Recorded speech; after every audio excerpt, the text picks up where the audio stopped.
இப்படியெல்லாம் ஒரு பிளேஸ், இந்த மலைப்பகுதி, இமாலயஸு, அந்த ரிஷிகேஷுக்கு மேலே வந்து நம்ம அந்த பிதாகர் அந்த மலைப்பகுதியெல்லாம் போகும்போது பிரபஞ்சம் இப்படியும் இருக்குமான்றது நான் ரொம்ப வியந்து போனேன். நான் அதில் சொல்ல வார்த்தைகளே கிடையாது. 2 கண்கள் போதவே போதாது அதற்கு.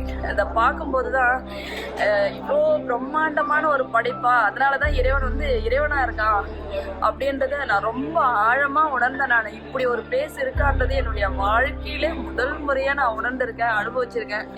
இதில் இன்னொரு விஷயம் என்ன அப்படின்னு பார்த்தீங்கன்னா, ஒவ்வொரு இடத்துலையும் நம்ம ஸ்ட்ரெக் ஆகிட்டு ஒரு நடந்து போகும்போது, குதிரையில் இறங்கும் போதோ, ஒரு இடத்துல போயிட்டு மூச்சு வாங்கிட்டு உட்காரும் போதோ எல்லாருமே வந்து நம்மளை கேர் பண்ணிக்கிட்ட விஷயங்கள், அது ரொம்ப ஆத்மார்த்தமான ஒரு சந்தோஷத்தை எனக்கு கொடுத்துச்சு.